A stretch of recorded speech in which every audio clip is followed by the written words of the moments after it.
दोस्तों, जो स्त्रियां अपने पति का अपमान करती हैं, उनके साथ अच्छा व्यवहार नहीं करती हैं, उन्हें भगवान कौन सा दंड देता है और किस योनि में उन्हें जन्म मिलता है। दोस्तों, एक बार की बात है कि भगवान शंकर और माता पार्वती दोनों एक ही साथ में बैठे हुए थे। माता पार्वती ने भगवान शिव से कहा कि प्रभु, आज जब मैं धरती लोक का भ्रमण करके वापस लौट रही थी तो मैंने बड़ा विचित्र दृश्य देखा। एक स्त्री अपने पति का अपमान कर रही थी।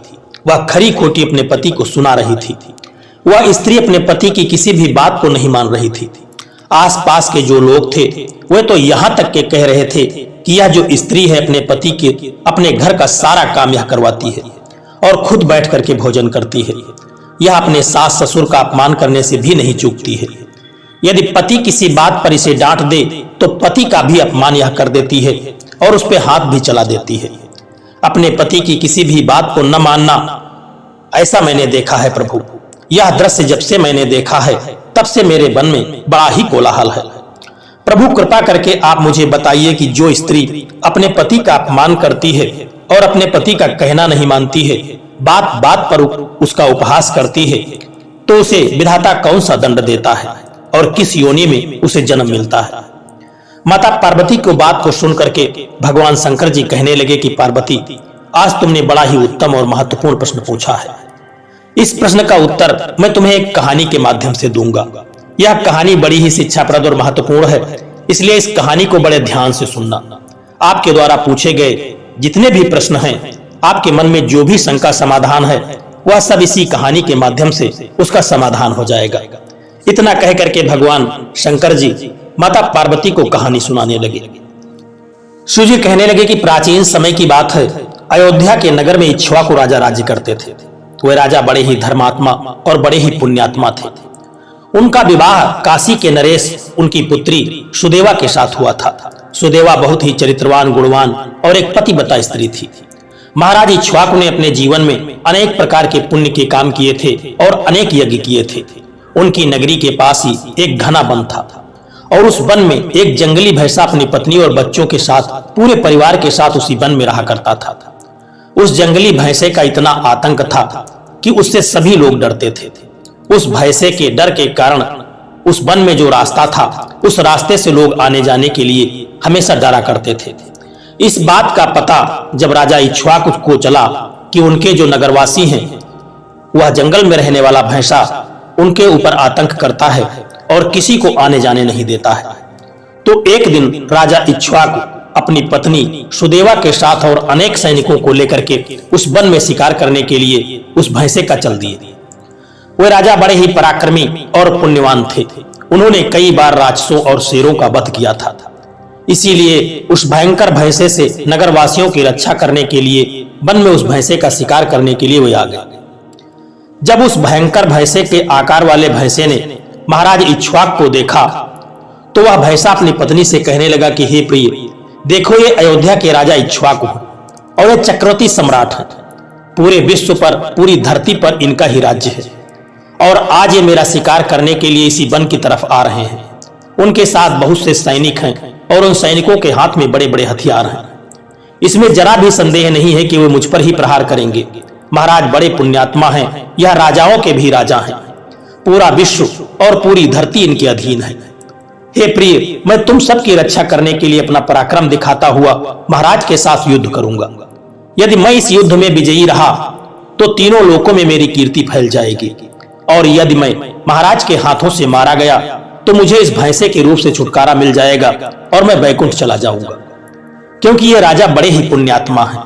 मेरे पिछले जन्म के पाप के कारण ही मुझे भैंसे का जन्म प्राप्त हुआ है। इसलिए हे प्रिय, तुम मेरे मेहू को छोड़ करके और अपने पुत्रों को साथ में लेकर के किसी दूसरे स्थान पर चली जाओ जहां तुम सुरक्षित रहो। पूर्व जन्म के पापों से मुक्त हो जाऊं। जब महाराज के नुकीले बाण मेरे शरीर को घायल कर देंगे तो एक एक बाण से मेरे जितने भी पूर्व जन्म के पाप हैं वे सब नष्ट हो जाएंगे। उस भैंसे की बात को सुनकर के जो भैंसे की पत्नी थी वह कहने लगी कि प्रिय, हमारे बच्चे आपके ही पराक्रम के कारण इस वन में बिल्कुल निर्भय होकर के घूमते हैं और आप ही के कारण इनको कोई भी जंगली जानवर इनसे भय खाता है, क्योंकि वह जानता है कि उन्हें आपके क्रोध का शिकार होना पड़ेगा और आपके भयानक रूप को देख करके कोई भी शिकारी हमारा शिकार करने के लिए इस वन में आने का साहस नहीं करता। यदि आप ही की मृत्यु हो जाएगी तो फिर मेरी और मेरे पुत्रों की रक्षा कौन करेगा, और आपके बिना हम असहाय हो जाएंगे। वैसे भी एक पत्नी का जीवन पति के बिना अधूरा होता है। चाहे जितने गहने स्वर्ण के वस्त्र हों, स्वर्ण के गहने हों, रेशमी वस्त्र परिधान हो, लेकिन एक पति के बिना एक पत्नी का जीवन बिल्कुल ही अधूरा होता है। और कोई भी वस्त्र और कोई भी हार या कोई भी जेवर उसके शरीर पर शोभा नहीं पाता है। पति से ही स्त्री का सौंदर्य और शोभा प्राप्त होती है। आपके बिना मेरा जीवन भी नष्ट हो जाएगा। हे प्रिय, आपके बिना मैं जीवित भी नहीं रह सकती, और मैं बिल्कुल सच कहती हूँ, आपके साथ मुझे नरक में भी यदि डाल दिया जाए तो मैं वहां खुशी खुशी रह लूंगी, लेकिन बिना आपके मुझे स्वर्ग भी यदि नसीब होता है तो मैं उसे ठुकराना चाहूंगी। इसलिए आप महाराज के सामने मत जाइए, आप भी हमारे साथ किसी सुरक्षित स्थान पर चलिए, जहां हम अपने प्राण और अपने प्राण प्रियों को लेकर के रह सकें, हम अपने बच्चों को सुरक्षित रख सकें। आप जीवन की इच्छा को छोड़ करके अपनी पत्नी और पुत्रों को अकेला छोड़ करके जा रहे हो, इससे आपको क्या लाभ होगा? फिर वह जो भैंसा है वह कहने लगा कि हे प्रिय, तुम वीरों के धर्म को नहीं जानती हो, इसीलिए ऐसी बातें कर रही हो। यदि शत्रु वीरों को युद्ध के लिए निमंत्रण देता है, आमंत्रित करता है, ललकारता है, तो वीर पुरुष को कायरों की भांति ऐसे छिप करके नहीं भागना चाहिए। ऐसे पुरुष को कई युगों के लिए कुंभीपाक नरक में डाल दिया जाता है। वीर पुरुष अगर शत्रु का सामना करता है और लड़ते हुए वीरगति को प्राप्त हो जाता है तो उसे मृत्यु के बाद दिव्य लोकों की प्राप्ति होती है। आज महाराज इक्ष्वाकु मुझसे युद्ध करने के लिए आए हैं। वे हमारे अतिथि हैं और अतिथि का अनादर नहीं करना चाहिए। अतिथि का अनादर तो भगवान का भी अनादर होता है, साक्षात ईश्वर का अपमान होता है। इसीलिए उनके साथ युद्ध करना इस समय मेरा कर्तव्य है। फिर भैंसे की पत्नी कहती है कि हे प्रिय, ठीक है, यदि आप महाराज के साथ युद्ध करना चाहते हैं तो मैं भी आपके साथ रह करके आपकी रक्षा करूंगी। इतना कह करके उस भैंसे की जो पत्नी थी उसने अपने पुत्रों को बुला करके कहा कि हे पुत्रों, आज युद्ध भूमि में महाराज इक्ष्वाकु आए हैं और उनसे युद्ध करने के लिए जो तुम्हारे पिताजी हैं वे जा रहे हैं और मैं उनके साथ भी जा रही हूं। इसलिए तुम सभी दूसरे किसी सुरक्षित स्थान पर जाकर के छिप जाओ, और महाराजा इक्ष्वाकु जो हैं वे बड़े सूरवीर हैं, वे इस युद्ध में हमारा संहार कर डालेंगे। इसलिए तुम यहां से किसी सुरक्षित स्थान पर चले जाओ और अपने प्राणों को बचा लो। फिर उस भैंसे के जो छोटे मोटे बच्चे थे वे सब कहने लगे कि माता, जो पुत्र अपने माता पिता को संकट की घड़ी में छोड़ करके चला जाता है वह महान पापी होता है। भगवान उसे कभी माफ नहीं करता, उन्हें रौरव नरक में डाल दिया जाता है। इसलिए हे माता, हम लोग आपको छोड़ करके नहीं जा सकते। फिर वह भैंसा अपनी पत्नी और अपने बच्चों के साथ युद्ध के लिए तैयार हो जाता है और युद्ध भूमि की ओर निकल पड़ता है। सभी छोटे मोटे बच्चे अपने माता पिता को चारों ओर से रक्षा करने लगते हैं। उधर जो महाराज इक्ष्वाकु अपनी सेना के साथ उस स्थान पर आते हैं और अपने सामने खड़े भैंसे के झुंड को देख करके बड़े बड़े सूरवीर योद्धाओं को भैंसों का शिकार करने के लिए आगे भेज देते हैं। वे सभी जो योद्धा थे उनके हाथ में तलवार और भाला था, वे भैंसों पर आक्रमण करने लगते हैं। फिर उन भैंसों और सैनिकों के बीच में एक घमासान युद्ध शुरू हो जाता है। सैनिकों के और उन भैंसों के एक दूसरे के प्रहार से वे सिंहों से अपने प्रहार करते और वे सैनिकों को मारने लगे और सैनिक तलवारों से प्रहार करके भैंसों को मारने लगते हैं। इस युद्ध में अनेक भैंसे मर गए, कितने ही भैंसे घायल हो गए और महाराज के अनेक सिपाही भी मारे गए। घायल होकर के अब केवल वह भैंसा और उसकी पत्नी और 2 पुत्र ही शेष बचे थे। अपने सभी पुत्रों को इस अवस्था में देख करके भैंसे की जो पत्नी थी उसके हृदय में डर पैदा हो गया और वह फिर भैंसे से कहने लगी कि हे प्रिय, मुझे और इन बच्चों को लेकर के यहाँ से शीघ्र ही कहीं दूसरे स्थान पर चलो, नहीं तो हमारा वंश नष्ट हो जाएगा। हम सभी अपने प्राणों को बचा करके यहाँ से भाग चलते हैं, नहीं तो महाराज हम सभी को मार डालेंगे। वह भैंसा अपनी पत्नी को बात को सुन करके कहता है कि हे प्रिय, 2 शेरों के बीच में एक भैंसा पानी पी सकता है, परंतु 2 भैंसों के बीच में एक शेर पानी नहीं पी सकता। भैंसा जाति में ऐसा बल देखा जाता है, इसी कारण जंगली भैंसों से सभी भयभीत हो जाते हैं। अगर इस समय मैं मृत्यु के भय से भाग जाऊंगा तो मेरी भैंसों की जाति की प्रसिद्धि नष्ट हो जाएगी। इसीलिए हे प्रिय, तुम हमारे बच्चों को लेकर के यहाँ से कहीं सुरक्षित स्थान पर चली जाओ और सुखपूर्वक अपने जीवन को व्यतीत करो। यह सुनकर जो भैंसे की पत्नी थी वह कहने लगी कि हे प्रिय, मैं आपसे बहुत प्रेम करती हूँ। आपने मेरी रक्षा करने के लिए मेरे मन को जीत लिया है। आपसे मेरा मोह कभी नहीं छूटेगा, इसलिए मैं अपने पुत्रों के साथ आपके सामने ही प्राण त्याग दूंगी। किंतु आपको अकेला छोड़ करके इस संकट की घड़ी में मैं नहीं जा सकती। इस तरह से भैंसा और उसकी पत्नी दोनों ही महाराज इक्ष्वाकु से युद्ध करने लगे। वह भैंसा भयंकर गर्जना करता हुआ महाराज को युद्ध के लिए ललकारता है। वह भैंसा उसके सामने आए बड़े बड़े वीरों और योद्धाओं को अपने नुकीले सींगों से तिनके की भांति उठा करके फेंक देता है। अपने सैनिकों को इस तरह से मरते हुए देख करके महाराज को क्रोध आ जाता है और वह अपना धनुष उठा करके उस भैंसे पर एक तीर छोड़ देते हैं। वह तीर जाकर के उस भैंसे के शरीर पर लगता है और वह भैंसा धड़ाम से जमीन पर गिर जाता है। फिर महाराज उस पर प्रहार करते हैं और उस भैंसे को मार देते हैं। फिर महाराज के सैनिक भाले लेकर के उस भैंसे की पत्नी को मारने के लिए उसकी ओर जाने लगते हैं। भैंसे की पत्नी अपने बच्चों के सामने खड़ी हो जाती है और बच्चों से कहती है कि बच्चों, जब तक मैं यहाँ पर खड़ी हूँ तुम यहाँ से किसी सुरक्षित स्थान पर भाग जाओ। फिर भैंसे का जो बड़ा बेटा था वह कहता है कि हे माता, अपने प्राणों के भय से मैं आपको मरने के लिए छोड़ करके यहाँ से कैसे भाग जाऊं? यह मैं नहीं कर सकता। मेरे जीवन पर धिक्कार है कि यदि मैं ऐसा करूं, मैं युद्ध में शत्रु को परास्त करूंगा। तुम अपने पुत्रों को लेकर के यहाँ से चली जाओ। फिर उसकी माँ ने कहा कि हे पुत्र, मैं तुझे अकेला छोड़ करके कैसे चली जाऊं? इतने में ही राजा के सैनिक उन भैंसों के पास आते हैं और उन पर प्रहार करने लगते हैं। भैंसे का जो बड़ा बेटा था युद्ध करता हुआ अनेक सैनिकों को मार गिराता है। तब महाराज आगे आकर के उस भैंसे के बड़े बेटे को भी मार गिराता है। अपने पुत्र को इस अवस्था में देख करके जो भैंसे की पत्नी थी वह क्रोधित हो जाती है और अपने सिंहों के द्वारा सैनिकों पर प्रहार करने लगती है। उसने भी अनेक सैनिकों को मार डाला। इस घटना को महारानी जो सुदेवा थी वह देख रही थी। तब वह राजा से कहती हैं कि स्वामी, उस भैंसे की पत्नी आपके सैनिकों को इस तरह से मार रही है।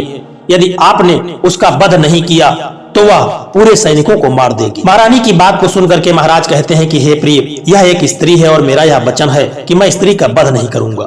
स्त्री का वध करने से महापाप लगता है, इसलिए मैं उसे नहीं मार सकता।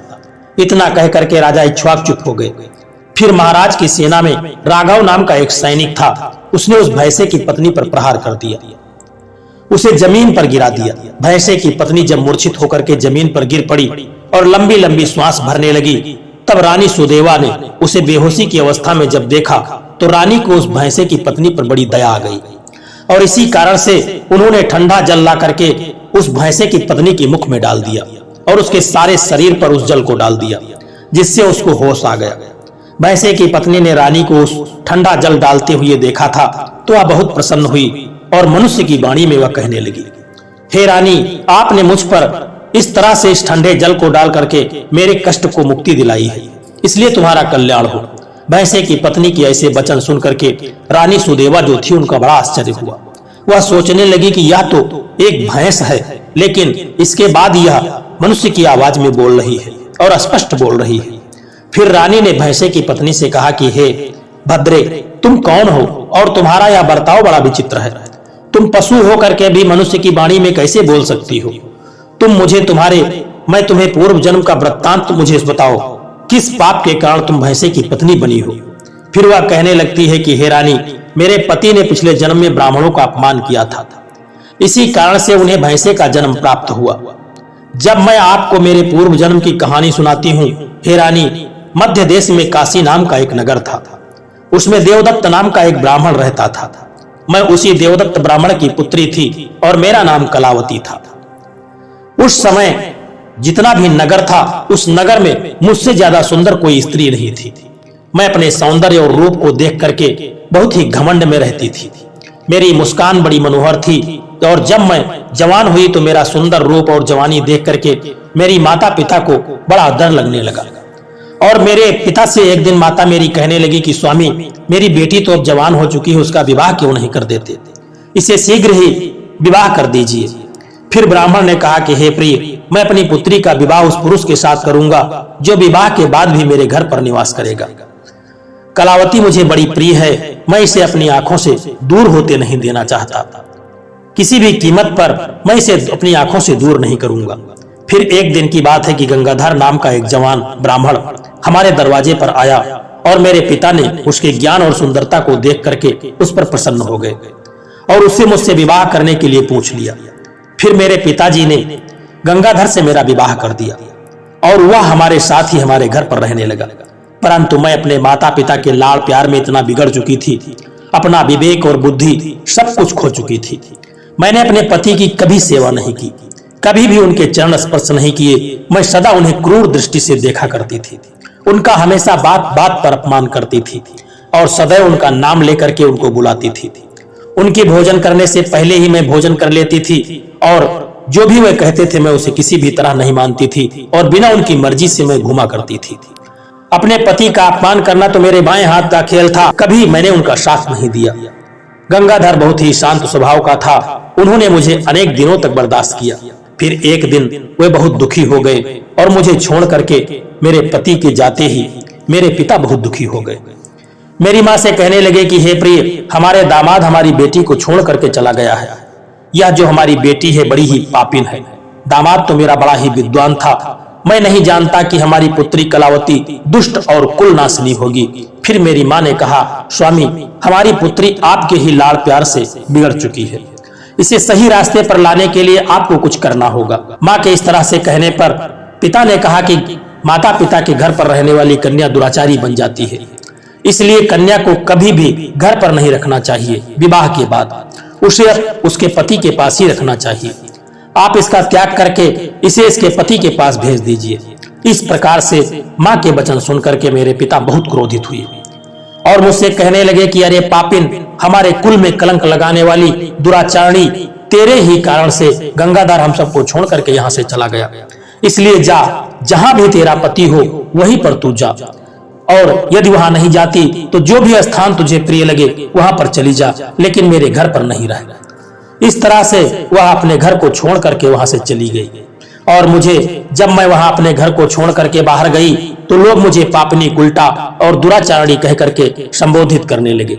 इसलिए मैं अपने पति को ढूंढती हुई जंगल से निकल रही थी, तभी मुझे प्यास लग गई और जब मुझे प्यास लगी तो मैं पानी को इधर उधर ढूंढने लगी। तभी मुझे एक कुटिया दिखाई दी, वहां जा करके मैंने पानी की मांग की।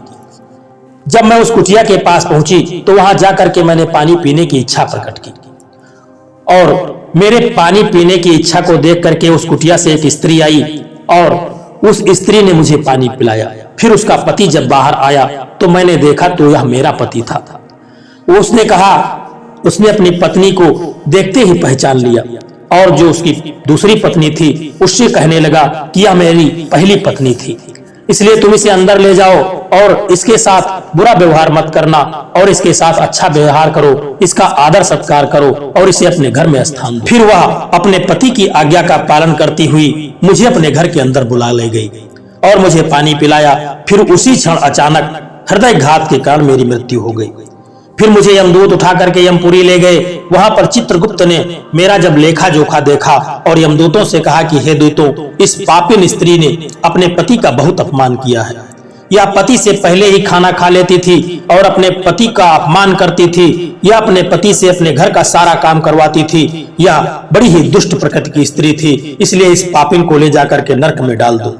फिर यमदूत मुझे नरक में ले गए और उन्होंने मुझे जलते हुए अंगारों में डाल दिया और लोहे का जलता हुआ पुरुष बना करके मुझे उसके साथ आलिंगन करवाया। वहां मुझे नरक में अनेक वर्षों तक कष्ट भोगना पड़ा। फिर नरक की सजा भुगतने के बाद यमराज ने मुझे भैंसे के जन्म में डाल दिया। फिर वह भैंस बोली कि हे रानी, इस प्रकार से मैंने आपको अपने पूर्व जन्म की सारी कहानी बता दिया है। आप कृपा करके मुझे इस जन्म से मुक्ति दिला दो। आपने अपने पति की बड़ी सेवा की है, इसलिए मुझे आपका थोड़ा सा पुण्य चाहिए। फिर रानी सुदेवा महाराज से कहती हैं कि हे स्वामी, अब मैं क्या करूं? आप आज्ञा दे, मैं वही करूंगी। महाराज कहते हैं कि रानी, हे प्रिय, इस समय यह बहुत पीड़ा देख रही है, बड़ा ही से कष्ट हो रहा है, इसलिए तुम अपने पुण्य से इसका उद्धार करो। महाराज की आज्ञा पाकर के रानी उस भैंस से कहा कि हे पुत्री, मैं अपने 2 वर्ष का पुण्य तुम्हें प्रदान करती हूँ। रानी के इतना कहते ही उस भैंस के प्राण निकल गए और उसके शरीर से एक दिव्य स्त्री प्रकट हुई। फिर वह राजा और रानी को प्रणाम करके बैकुंठ लोक चली गई। इस तरह से भगवान शिव कहते हैं कि हे देवी, मैंने तुम्हें यह कहानी सुनाई है और तुमको यह पता भी चल गया होगा कि जो भी स्त्री अपने पति का अपमान करती है उसे नरक में भी कष्ट भोगना पड़ता है और इस जीवन में भी, यहाँ धरती लोक पर भी बड़े ही कष्ट भोगने पड़ते हैं। इसलिए स्त्री को कभी भी पति का अपमान नहीं करना चाहिए, सदैव अपने पति का सम्मान करना चाहिए, क्योंकि जो स्त्री ऐसा नहीं करती है उसे यह कष्ट भोगने के बाद भैंस की योनि में जन्म लेना पड़ता है। दोस्तों, यह कहानी आपको कैसी लगी है एक प्यारा सा कमेंट करके जरूर बताना, और यदि वीडियो आपको अच्छा लगा है तो वीडियो को एक लाइक करके चैनल को सब्सक्राइब करने की भी कृपा कर देना। जय श्री कृष्ण, राधे राधे।